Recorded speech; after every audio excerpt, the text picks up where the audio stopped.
Parce qu'une maille à l'endroit, une maille à l'envers, ce n'est pas si clair et qu'on a vite fait de s'emmêler les pinceaux, pourquoi ne pas demander conseil pour s'améliorer en tricot?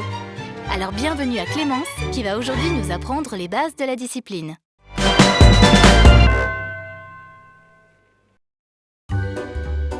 Le tricot.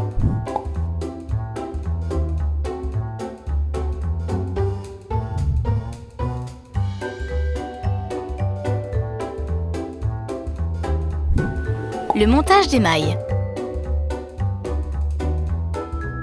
Pour commencer, prenez le bout de la laine, puis faites un nœud coulant.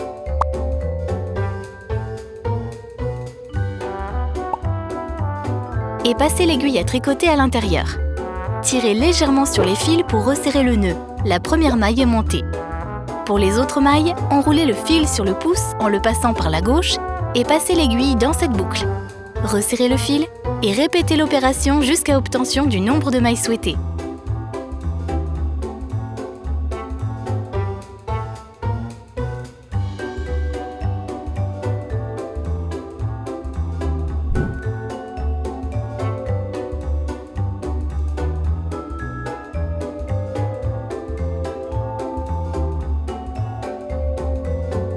Le point mousse, c'est le point le plus facile. Il est composé uniquement de mailles endroit. Veillez à ce que le fil soit placé à l'arrière de votre ouvrage. Piquez l'aiguille droite dans la première maille en la faisant passer sous l'aiguille gauche. Enroulez le fil autour de l'aiguille droite en passant par en dessous. Ramenez le fil au travers de la maille sur le devant de votre ouvrage. Puis, faites sortir la maille de l'aiguille gauche. Voilà, votre première maille endroit est tricotée. Vous n'avez plus qu'à répéter l'opération sur toutes les autres mailles.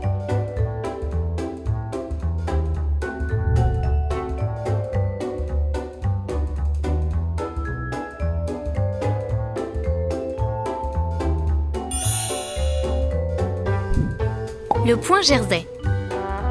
Le point jersey n'est pas vraiment plus compliqué que le point mousse. On commence par tricoter une longueur comme le point mousse, c'est-à-dire avec des mailles endroit.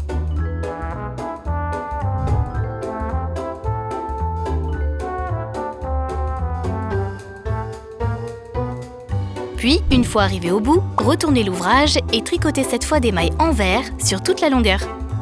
Pour tricoter une maille envers, placez le fil sur le devant de votre ouvrage, puis piquez l'aiguille de droite dans la maille de l'aiguille de gauche en passant au-dessus de l'aiguille gauche. Enroulez le fil autour de l'aiguille de droite. Ramenez ensuite le fil au travers de la maille sur l'arrière du travail. Attention à bien maintenir le fil tendu. Puis faites ressortir le fil de l'aiguille gauche.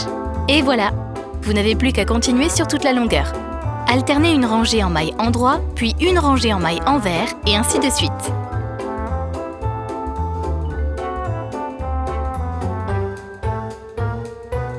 Le point jersey est donc différent sur l'endroit et l'envers de l'ouvrage.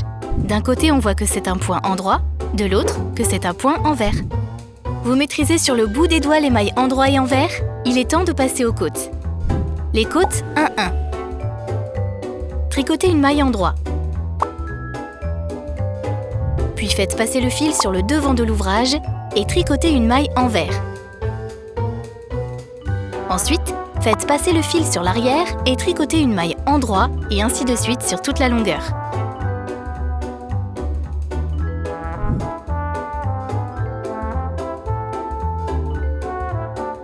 Au fur et à mesure, vous allez voir les côtes se dessiner. Les côtes 2-2. Les côtes 2-2 se tricotent comme les côtes 1-1, sauf qu'il faut tricoter 2 mailles endroit, puis 2 mailles envers, et ainsi de suite sur toute la longueur. N'oubliez pas de faire passer le fil devant ou derrière votre ouvrage selon le point que vous tricotez.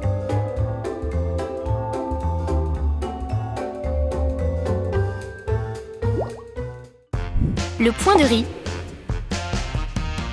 Le point de riz est très joli, mais il demande un peu plus de dextérité.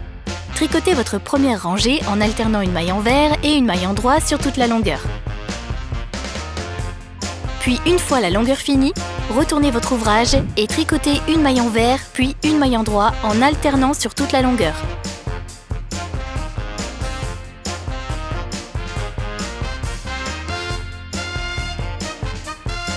Si vous êtes perdu, regardez votre ouvrage. Si vous apercevez un petit trait, c'est une maille envers. Il vous faut donc tricoter une maille endroit. Une maille endroit forme un petit V, il faut alors enchaîner avec une maille envers.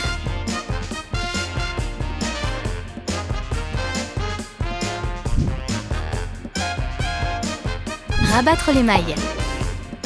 Lorsque vous aurez terminé votre ouvrage, il faudra rabattre les mailles. Pour cela, rien de bien compliqué. Commencez par tricoter 2 mailles endroits.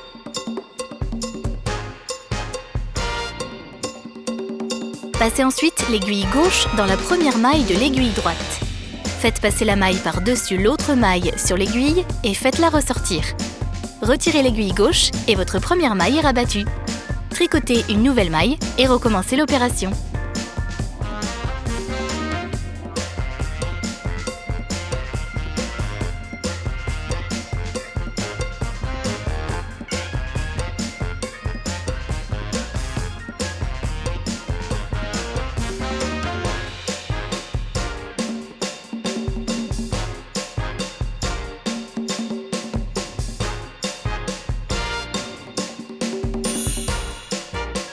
Abonnez-vous à notre chaîne YouTube.